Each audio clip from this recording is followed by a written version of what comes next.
Hello and welcome to the Ask the Industry podcast. For those of you new to the show, this is where I, Simon Caine, interview influential people from the world of stand-up, writing, TV, and today, listings magazines as well as reviewers. We've got the Londonist in, who are a London-based reviewing and listing site that grew from quite a small base of dedicated, loyal Londoners to nearly 3 million hits a month, which is amazing. We got them down to talk about what they look for in terms of people submitting stuff for writing, journalism, editorial, as well as getting reviewed. This was a bit of an experimental episode. It's what I'm going to call an inbetweeneisode, because it's not quite as long as some of the other episodes, and it's a bit more of a quick snippet for people who are looking at getting more promotion for their shows, as well as maybe a review from a little bit more of a niche but targeted blog full of an audience that might be interested in what you do. We had two guests on. The voices you're going to hear are Rachel Holdsworth, who is the senior editor for comedy, and Stuart Black, who runs the theatre listings for the site as well as reviews the shows and is in charge of basically their arts review output. It was genuinely really interesting to talk to them about where they started from, where they're going, what they look for in shows, and what they cover, because it's not everything. And as I'm slowly learning through talking to different people, it's better that way. It's better that you don't offer everything, because when you offer everything, you don't get an audience. You build up just a mass of people that are casually caring about what you do. And these guys work for a magazine that have just such a loyal and loved base of Londoners who want to talk about what's happening in the capital city of England. I'm not going to say much more. I think it pretty much speaks for itself. If you want to follow the questions we asked, the show notes, as always, are at asktheindustrypodcast.tumblr.com. And if you're enjoying this podcast, please review it. It really helps out the show. Share it with your friends, pass it around. If you think someone could benefit from this, if you think they are looking to get, a review for their show that's showing around in London, or if you think that they will benefit from knowing this site, if they didn't know it exists before, pass it on. It would really help them out. It really helps out the show. I'll stop delaying now. Here's the Londonist. Yeah, before I ended up on the team, I was sending theatre reviews in and feature articles and stuff like that. So it was a case of, with the theatre stuff, just being patient and waiting until... Sorry. Yeah, with the theatre stuff, it was a case of being patient and waiting when they had gaps and stuff that I could jump in on and go, yeah, I'll be able to pop along to a show and review that. And it's always a bit random. You don't know quite what you're going to get. You can sort of pick stuff, but... everybody's kind of gunning for the same shows, so there's an element of pick and mix to it. Features-wise, it was a case of pitching ideas to the editor, some of which get knocked back because maybe they've done them before, or maybe it's not quite the right time, or something like that. And then sometimes they'll go with the idea, and suddenly you have to write a whole bunch of stuff for the next day. So. It's basically how it works. Okay. Yeah, so I've been at Londonist for 6 years, back when it was all voluntary and we were all just doing it in our lunch hours and trying to hide from our bosses. So yeah, my experience is quite a lot different. I mean, I kind of found my niche writing about news and politics, and also books and comedy, because they all go together. So yeah, now obviously we're a lot more professional and we're a lot more organised, although that can sometimes not seem like the case. And I'm sort of in charge of the comedy side, sort of by default, because nobody else wanted to do it and I was doing it anyway. So I'm in charge of deciding what comedy we cover, and it's a much smaller job than theatre because we've found that there isn't really the audience for it. Interesting. We're not quite sure why. Maybe because there are dedicated comedy sites out there, and maybe people don't come to us so much for comedy. But yeah, we cover a lot less comedy than theatre, don't we? Yeah, there's two of us editing theatre now, so we're able to do a lot more, searching around, trying to find the fringe stuff as well as the big shows in the West End. So with two of us doing it, there's a bigger scope. So I don't know how you cope with the admin. Oh, the admin's... Oh, you know me. I love my admin. But with the comedy, if we're not covering as much, it means we have to be a bit more discerning. So if somebody wants a review, there has to be a reason for it. It's not just, oh yeah, whatever, we'll have a go at this. It has to be something that we actually are interested in, because we just don't have the slots to cover everybody. So are there like certain narratives, so like once you've started with like a performer that you like, do you continue to, like, is it easier after you've got in with you guys, as it were, to keep getting like reviews and people to come down and coverage for certain shows? Because I assume it's also slightly audience led, I imagine, with because obviously you're driving traffic for adverts to make money that way. Yeah. So I assume if your audience enjoyed the fact you're covering a certain person, that's going to have an impact, or is that not fair to say? It can do, although in a way it kind of can go both ways. So if we find something that we like and that our readers like, then yeah, we will cover them, but we might not cover them in the same way. So we might not review an Edinburgh show, like we might not review 2 shows in the same year, because it's, we already did this guy. Yeah, you don't want to be repetitive. Exactly. Even it might be a different show, but we've already done it relatively recently, relative in inverted commas, so we'd maybe rather give that space to somebody else. Yeah. But that doesn't mean that we won't cover that show in a different way, like we might put it in one of the listings articles. So every day we will publish things to do in London that day, and that goes out in an email. We've also got something on weekends that it's a very, very similar thing. We're a lot more popular. And we plug it a lot. We publish that on the Monday, so people have got a lot of time to to read it. And we will have at least one comedy show in all of those. And I will handpick them. Okay. So it doesn't mean that because we won't review or maybe we'll preview something because we know the artist more. So rather than doing a review, maybe we'll do it in a preview or a different format of coverage, just because we know somebody's good, but we don't want to keep beating that same drum. Yeah, that makes sense. Yeah, I think with theatre and comedy, we're both looking for the same thing, which is to cover the big stuff that needs covering, but also to find the hidden gems that people don't know so much about. So rather than keep repeating, names that you've heard of and seen on TV, we'll be trying to go for, less well-known stuff as well. So when a performer emails in, is it a good idea for us to say, this is what the show's about, so you understand like the hook to it, that means it's easier for you guys to write about? Or is it easier for you, or would you prefer like less email information? Because I imagine you get so many emails in a day. You want it to be as succinct as possible. Yeah, I mean, at least a couple of lines of information is really handy. A massive press release is probably not going to get fully read. We read everything. Yeah. We do. Yeah, we believe it or not, we do. Everything gets read. We don't have the time to reply to everyone, but we will read everything. But brevity is good. Brevity is really good. Well, I quite like to get a sense of what the show is. So if there's like a little video, sometimes people put trailers and things for theatre and comedy, and that I tend to click on those. I won't get very far into it, but I find that much more fun than just, cranking through a whole bunch of text. So that's handy. So maybe like a 1 or 2 minute video you'd get through? Time for? Yeah, I think that's really useful. Yeah, and particularly for comedy as well, if you can have just a taster of what somebody's like on stage, it's much, much better than, just reading a press release, which could just be full of lies. I have to say, often that can work the other way as well. Like if you see a video that just looks like someone in a room banging their head on a wall, it can really put you off as well. So if it's that kind of show, don't email. Well, yeah, maybe just stay in the room. I don't know. Fair enough. Do you cover previews as well as like full shows, or is it better because if you've got a limited space for stuff, do your audience prefer to go down and watch like previews or work in progress, all that stuff, or is it quite a more of a split towards, do you know what I mean? Is it more they like, because I assume with the theatre stuff they want to see the full show more likely, but with comedy maybe they don't mind seeing a preview, or how does it split down?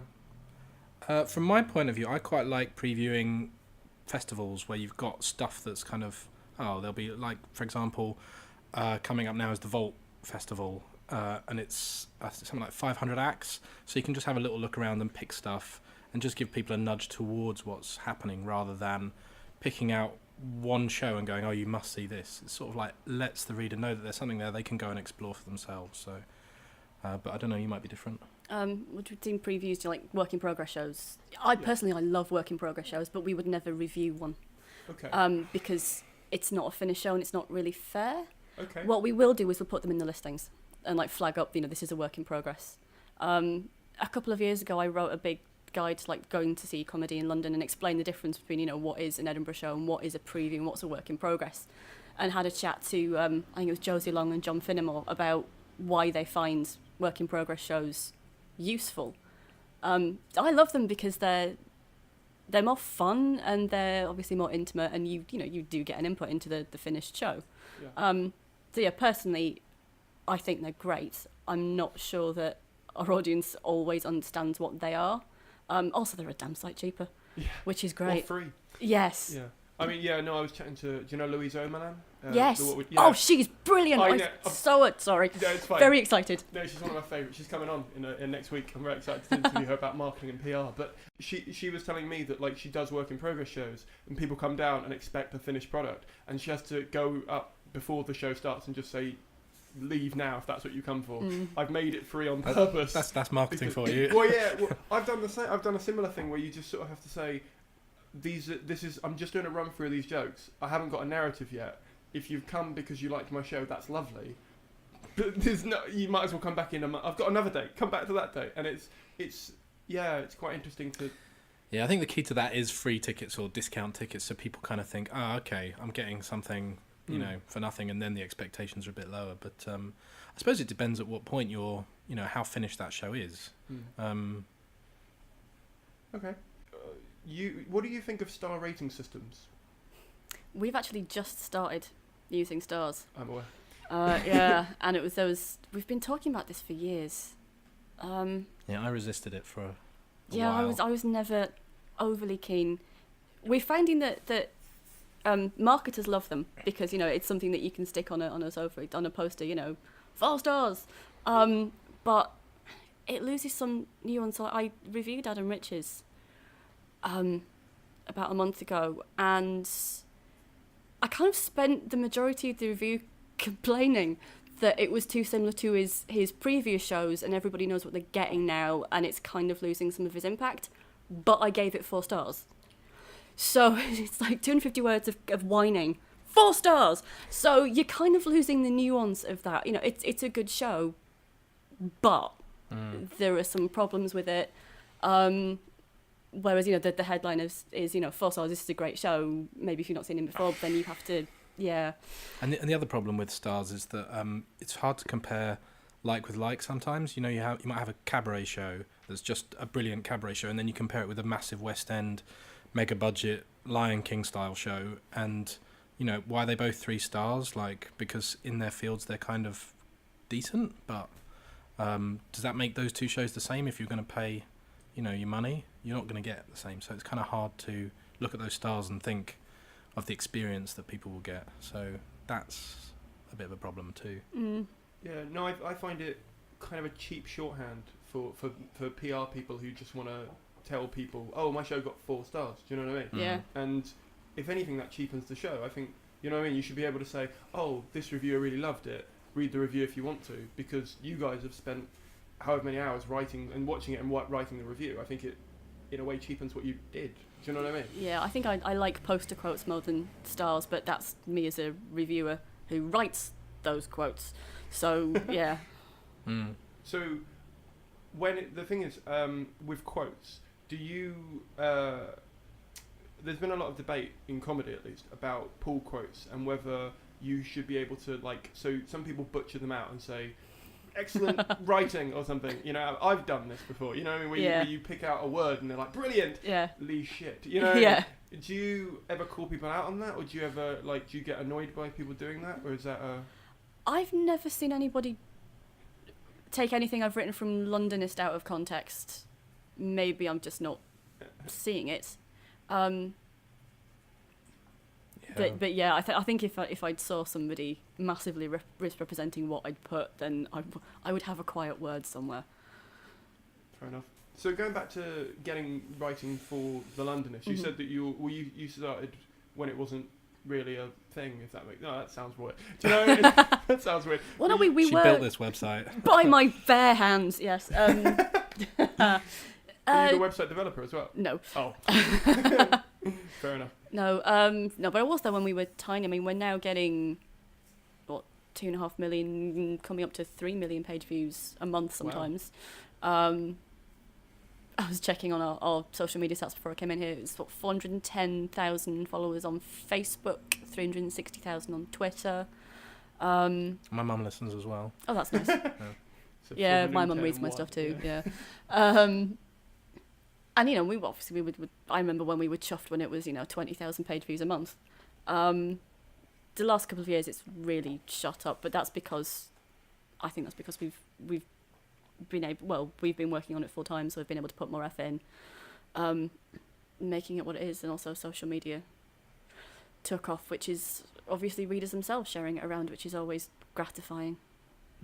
So if someone wanted to get something published, what's the best way of approaching Londonist for getting, maybe they've got a feature idea, or they've written something that they think would be good syndicate, maybe they've published it on their own blog, so they want to syndicate it to you guys because they think it'd be good, we wouldn't do syndication anyway, okay. So that's just a flat, don't even bother. We prefer original articles, original writing. To be honest, the best way to get hold of us at any point is email. I'm going to regret saying this, but yeah, email. Even though we are drowning in email, it's still email. Our generic account is hello@londonist.com. Email that. We've got somebody on that account all the time, and that's sort of the triage centre. It gets sent off to the most appropriate person. But keep it short. Yeah, if you're pitching stuff, first of all, check that we haven't done it. That's a guess. Very good point. And then keep your pitch pithy. Show that you can write snappy stuff that fits with the internet format. And then we'll have a look, and if it works, then someone will get back to you and ask to fill in the blanks. So don't send the whole article. Just send in the pitch idea. Or yeah, I would say just send the pitch as a first step. If you'd reviewed, or if you'd written a review for a show, you haven't published it anywhere because you've gone to see it and they know you haven't covered the show, should they say, I've reviewed the show, would you like to read it? Or do you not do that for reviewers? There's probably a reason we haven't covered it ourselves. If we haven't covered it, so it might be that we've just genuinely missed something.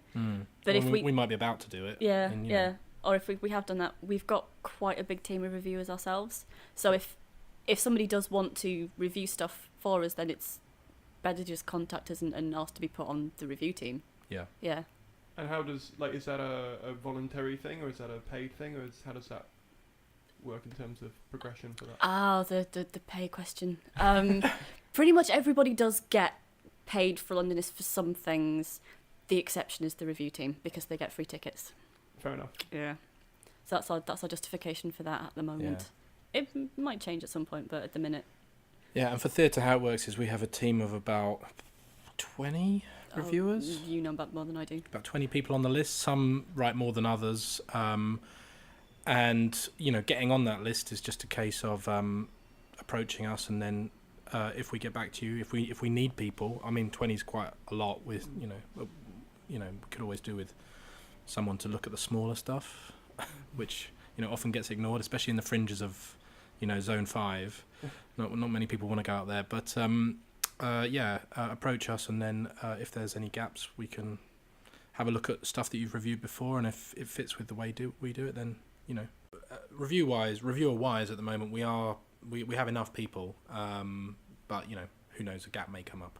So it's worth emailing in like a link to their blog or review site or stuff that they've written so you can see, or is it not worth including that link straight away just so that?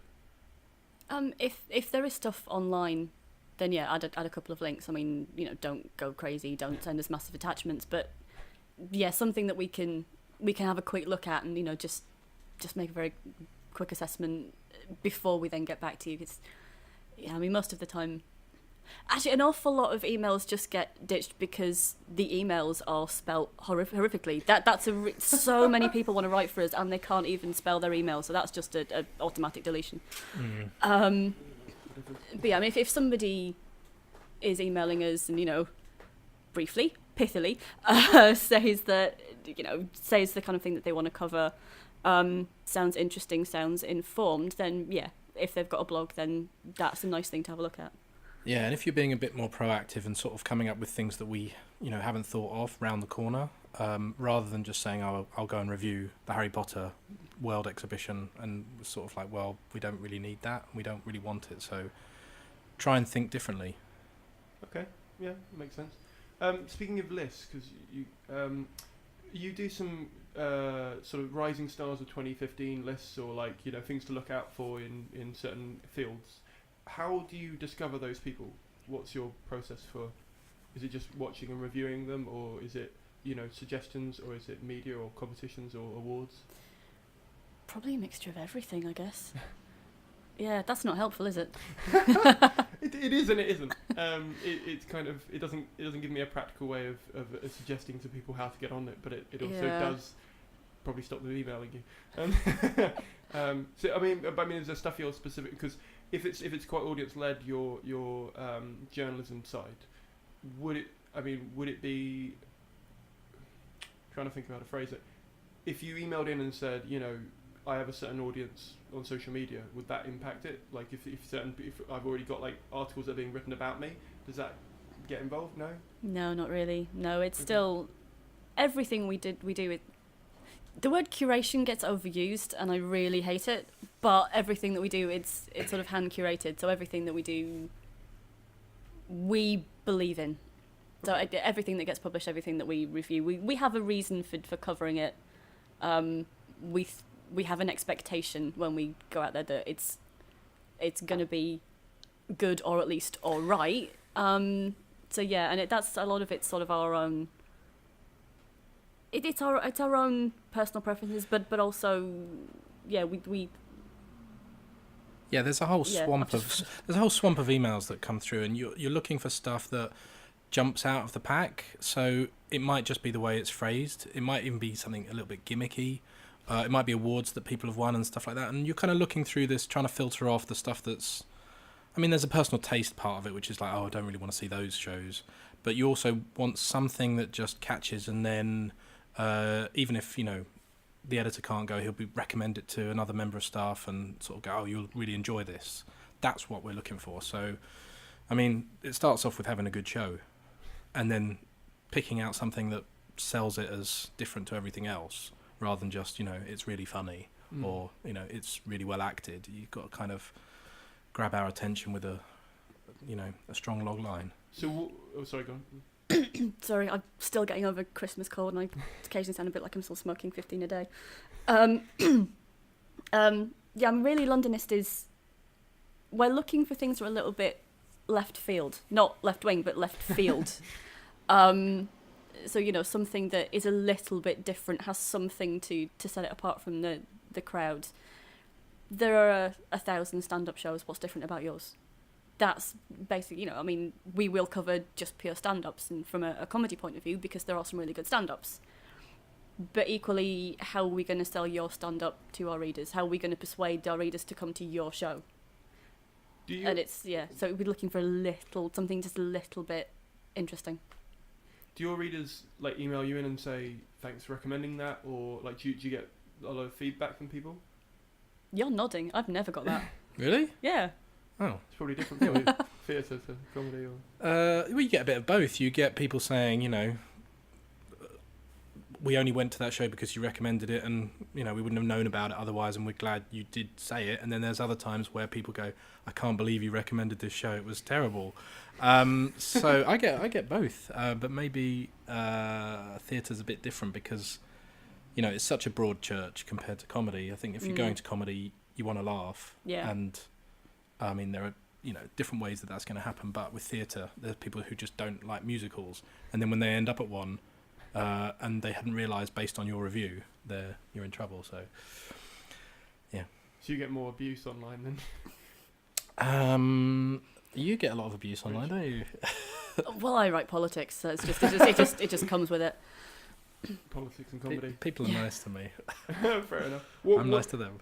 What kind of shows do you actually like going to see? What's your outside of the Londonist stuff? What's your preference for? Maybe comedy and theatre separate, or if you like seeing other stuff than theatre or comedy, what's...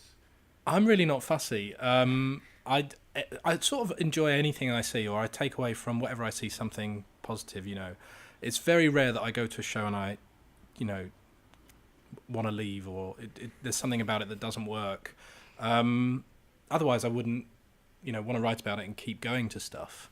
I think just we're spoiled in London, the amount of talent there is. I mean, if you've even got a show in a pub, you've probably had to do quite a bit to organise that and get it up there and go through a bunch of tests with friends and the owner of the pub, and you know, it should be okay. So obviously there's some stuff which is disappointing, but I pretty much like seeing everything. I can't think of the last thing that I didn't like. Although on the other hand, I'm quite a harsh critic. So if you don't like it, all guns blazing. Well, no, I do tend to like everything, but to sort of get a 4 or 5 star review out of me, it has to really be special, I think. I'm a 3-star kind of guy. What would make a 5-star review for you? Something that I hadn't seen before, like something that just feels like it's landed from another, you know, thought galaxy, and it's just done perfectly. So it couldn't have been done any other way, or you know, something that I couldn't have conceived of, and then it arrives and it's like, well, that's the only way you could do that show. I think the only 5-star review I've given out since we started doing it was Joseph Marpogo's Odessa, which I came out of feeling like I'd been battered over the head in a really, really good way. Yeah, it was. I'd never seen anything like that before. It was completely insane, and I love it. And it's coming back into the Soho Theatre in May. I think I might go see that again. It was that good. Office What was it outing. called? So I'm going to write it down. Joseph Marpogo's Odessa. Joseph Mopo. How do you spell that? Sorry. Marpogo, Morpurgo. He's part of Ostentatious. Oh, Yeah. they've been plugged in 3 of our podcasts so far, so I'm going to have to go and see it at some point, because apparently at the Fringe they had a really lovely run. Ostentatious is really, really good. I saw them a couple of years ago. Okay. They are excellent. Is that like a sketch group that like keeps changing their show, or is it like a show It's that they're improv. repeating and going through? It's improv, so it's different every time. Okay. I mean, they've clearly got some set routines that they've been doing it for so long, so they've clearly got some riffs that they'll come back to. Yeah.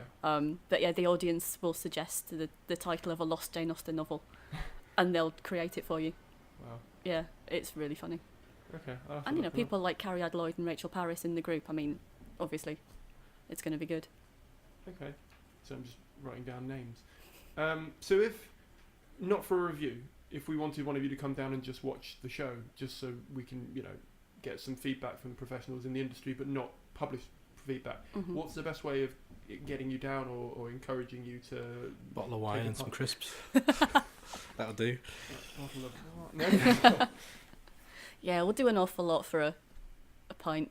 It's kind of how Londonist started, and it's pretty much how we still run. You don't want to say that to a group of comedians. They're gonna. That's a really good point. Yeah, no beer. What flavour crisps? You're just gonna have a pile of them on Monday morning. It's just gonna be everywhere. So yeah, because you've been in London 6 years, you said. Yeah, 6 years. And 6 years ago, you said it wasn't what it is today. It was sort of. How would you describe it 6 years ago? It was a tiny group of us. I mean, we're still tiny anyway. A handful, maybe 10 of us at most. Literally knocking stuff out in our lunch hours. So you were working somewhere else at the time? Yeah, we all had proper jobs. Yeah, and we were all just... It started off as a bunch of friends just writing about London for fun, and then it was sort of... So there's a network of sites in the US, sort of started off with Gothamist in New York. They were looking to expand. They sort of took over, in inverted commas. Londonist reskinned, renamed the site to Londonist. And a couple of years ago, we sort of broke free. We bought ourselves out, and that allowed us to pay ourselves for the first time.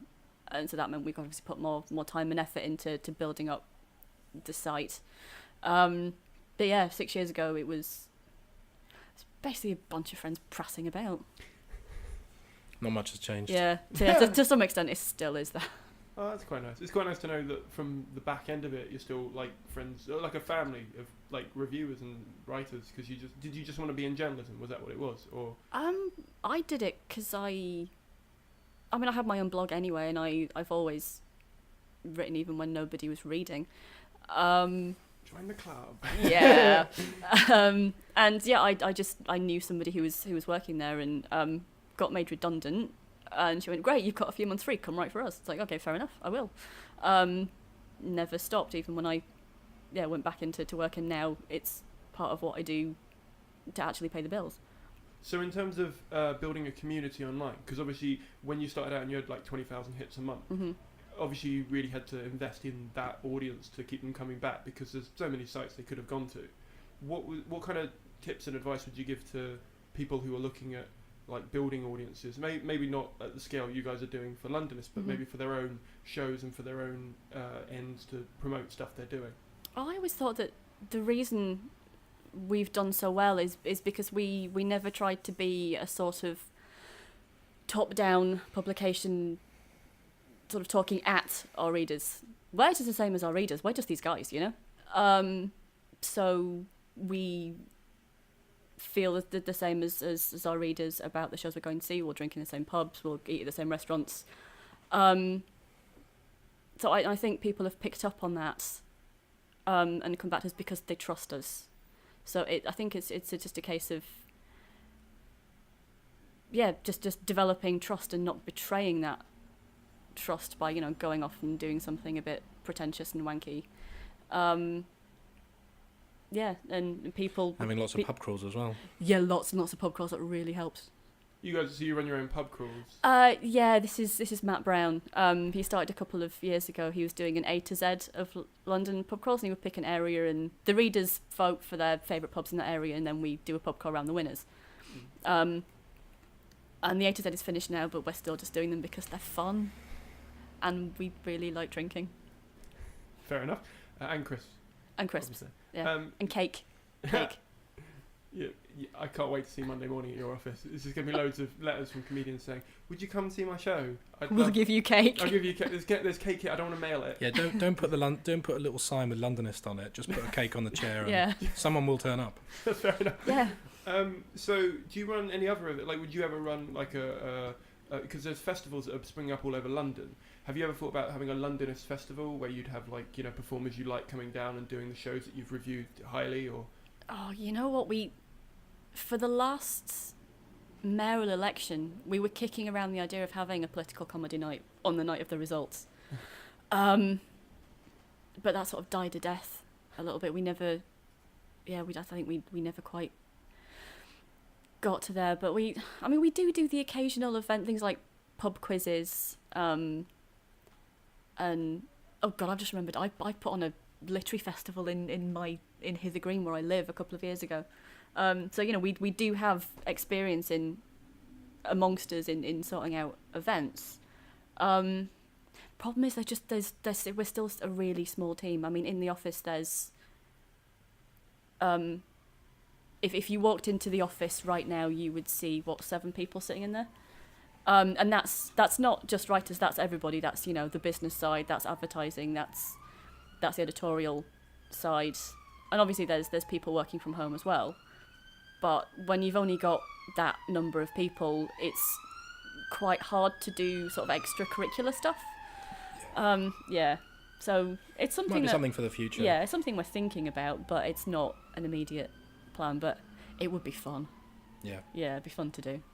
Okay. But I mean, obviously you've got extensive knowledge of London and putting on shows and things like that. What books and recommended reading material would you put forward to people to help them with shows or promotion or building audiences or anything to do with that area? I don't know. I've never really read anything. It's just it's just something that I mean, from my point of view, it's just something that sort of happened because I work for Londonist and excuse me. Do you have any favourite books about London? Oh God, yes. This is a Matt Brown question. There's a library in Londonist of books. It's a as big as that wall over there, covered in London books, and it's just you occasionally pick one off the shelf and have a quick flick through and put it back, and it's just like the wall of London, the Great Wall of London. Yeah, although Craig Taylor's Londoners is go-to reading for everyone, I think. Okay. So what are your lead times on things, like for listings? So for weekend, I mean, really, it's a couple of weeks, I would say. Weekend definitely a couple of weeks. So for this weekend coming up, we'll publish on the Monday, and we will have written that up by like the Friday. But we'll still keep adding, and we'll keep adding things on in during the week because it goes out on an email on the Friday night, and that's sort of like, well, it goes out Thursday afternoon and Friday night, 2 separate mailing lists. Very complicated. So if you want to make sure you're in that first email, then obviously you need to have got to us by about Wednesday. Even then, we might just say, oh, you know what, too busy, we can't, it's too late.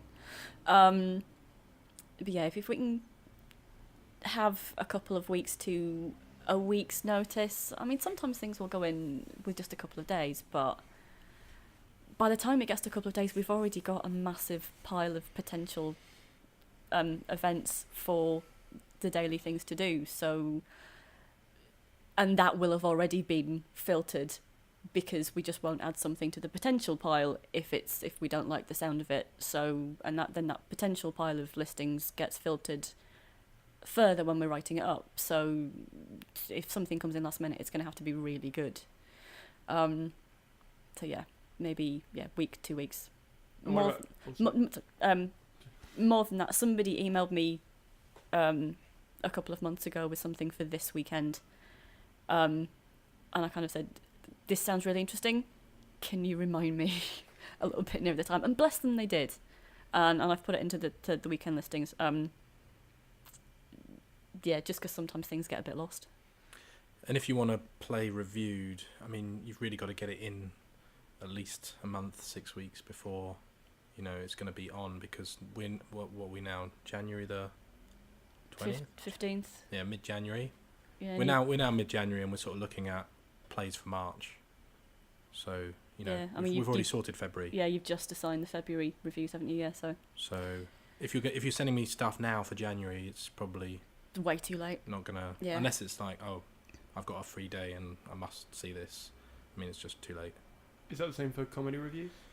Comedy reviews slightly shorter lead time, because so for theatre there's the pool of about 20 reviewers. For comedy there's a lot less of us, because it's trickier to review comedy, so I tend to keep it to a smaller pool of people who I trust, and so it's slightly less bureaucratic to assign out the comedy reviews. It's more sort of me emailing, well, you and a couple of other guys to say who wants to see this.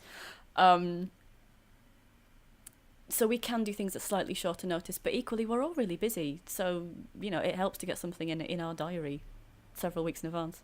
And last question, outside of obviously the Londonist, and you'll obviously read each other's work, what other websites do you read, or publications, maybe specifically to do with London, or listings or reviews or anything related, do you read that you would recommend for other people?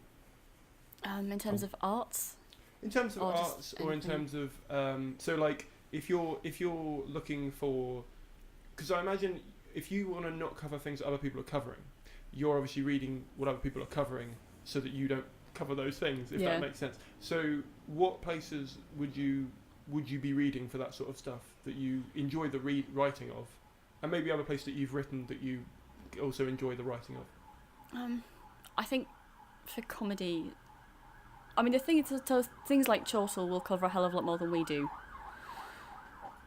so that I wouldn't really read them to see sort of what they've covered that we should avoid, because they'll just do a damn sight more. So things like Time Out and The Standard, The Guardian also is quite good for London comedy, because they're just so London centric anyway.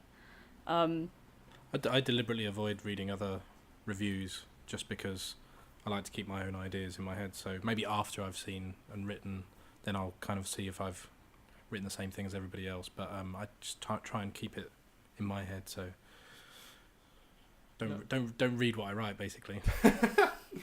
Fair enough. We'll end on that then. Well, thank you very much for coming in. It's been lovely to have you. Thank you. That was The Londonist. I had such fun talking to them. Honestly, it was really exciting, and it made such a difference to the way I'm going to look at how I communicate directly with them and how many times a year I talk to them.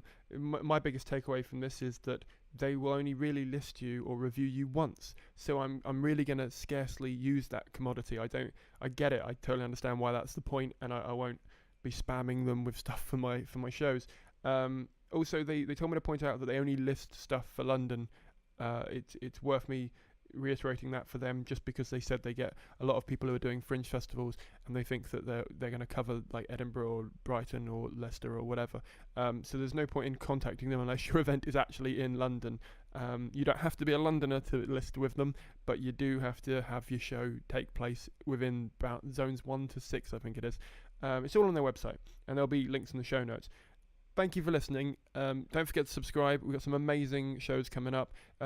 Also, give me some feedback. If you enjoyed this format and you'd like to hear more in-between-episodes from different magazines, I'm contacting Skint London and Time Out at the moment to try and get them down. If you don't know who they are, Google them. They're really useful resources. If you don't know who Time Out is, you really probably got problems. Skint London's an amazing resource for people who've like got a work in progress or a cheap show they want to kind of plug and get out there. And I'm hoping we'll get some more people on. I think this kind of shorter format is kind of going to be like a sub show to the main show. Subscribe, share it with people, review it, do all the things with the buttons. I don't know, but I should also say I've enabled comments on all the posts on the Tumblr, so I think it should work with your Facebook as well. So if you want to write a comment below this and you want to ask questions, or you want to leave your own feedback, or you want to suggest other places that I can go out to, or even if you are a place listening and you'd love me to include your blog or your listing site on the podcast, feel free to write it below, or email me at simon.m.caine@gmail.com, or Facebook. Any of the places that you can imagine I would be on, I'm more than happy to get your message. And love all the feedback, so keep it coming. See you guys soon. Bye.